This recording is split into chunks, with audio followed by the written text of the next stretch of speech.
Yo, chapter 393 of Hunter x Hunter. Finally here to review Hunter x Hunter, man. And so I'm gonna firstly say this, right? If this 4-year break didn't happen, I feel like I would have had a better grasp on everything and all the characters. Now, it's not to say I don't know what's going on, but all the little intricacies of the characters I may be a little blurry on, so you just gotta excuse me on that. But honestly, this arc is pretty dense and it's pretty crazy.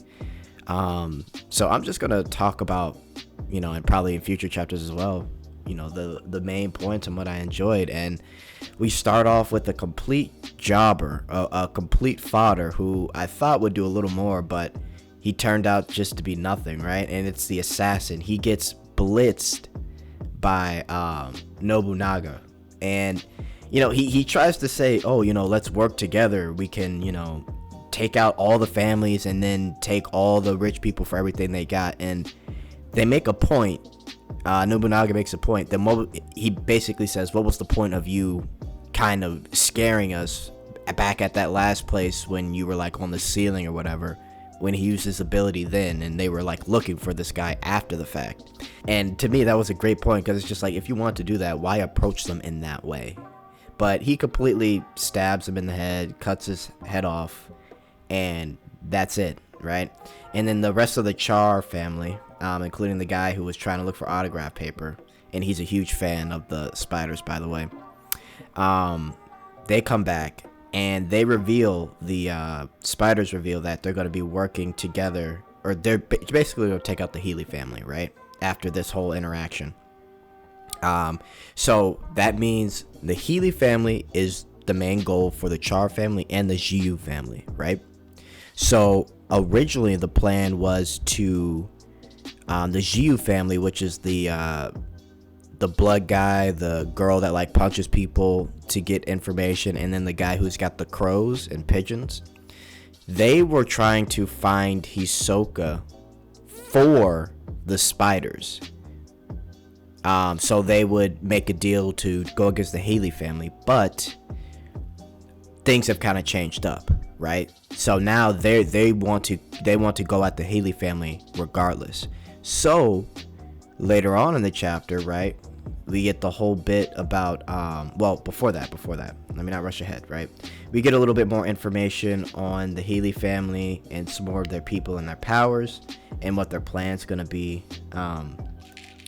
They talk about how, this person died, we need another emitter, well, you gotta level up to be an emitter.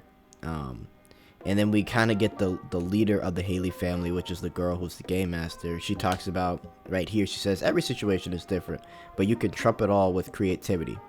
And they're basically talking about going against the Jiu boss with the pigeon powers. She just goes in on, how to deal with different nin abilities. And she says, if you can't defeat an enemy head on, try binding them or nullifying their ability instead. Using an emitter might not be necessary. An ability that tells you how many shots are needed to beat the enemy sounds more fun, like a game. So just of her knowledge of just how to deal with certain situations, and Nin, the boss leader of the Haley family, seems pretty formidable, right? But anyway, we move on, and it looks like both our guys here, the people I was talking about earlier, the blood guy and then the girl that punches, both of them knocked out. They get up and they're like, look, let's go find the boss because we can't deal with Hisoka. So the last thing they remember him saying is, I'll be at the movies, which is pretty crazy. This place has a movies inside of it. So the boss is, they all gather around. The main boss, he's looking for Hisoka. They split up. They find him chilling in the middle of the cinema by himself. And I like how this whole scene is approached, right? He doesn't scare Hisoka. He's also not afraid himself. So they kind of size each other up the minute he sits down, and he just cuts to the chase, right?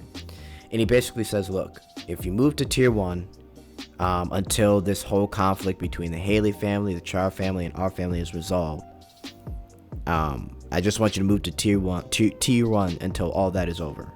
And he asks basically why, and the reason why is because he doesn't want to go up against Hisoka. He doesn't want the spiders to be distracted by Hisoka. He wants things to be balanced, right? In a sense. So, okay. So, the Haley family is just acting out of line. The Jiu family, and we could say even the Char family, they like a balance. And Haley family is not providing that balance. So, in order to resolve this, he doesn't want any outside interferences like Hisoka that could easily distract or kill a spider, right? So, he wants him completely out of the picture, right? And he's like, look, I probably couldn't beat you or the spiders anyway, so I just want this whole thing not to happen. And then Hisoka basically asks, who do you think would win? And this guy reveals that, sorry, but I'm on Team Spiders. He says, and then Hisoka's like, your favorite? I like all of them. You?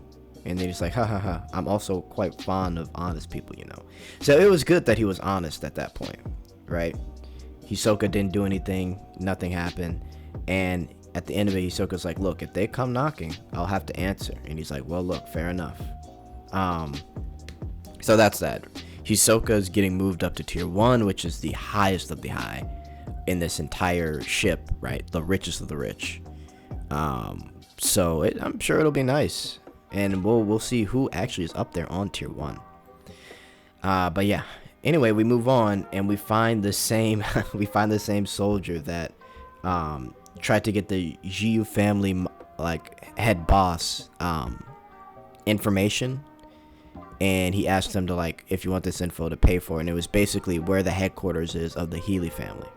So the Char family head boss comes to this guy and it's like, look, I already know what's going on. How much did they pay you to get information? And he's like, whatever Henrig's offering, we'll match it. Once he gets back, I'll be coming with you. How much? Right? And basically the guy's like, look, if I give you this info, you got to guarantee me that everyone in the Healy family will be destroyed. And he gives this weird smile. He's like, we'll wipe every last one of them. You have my word.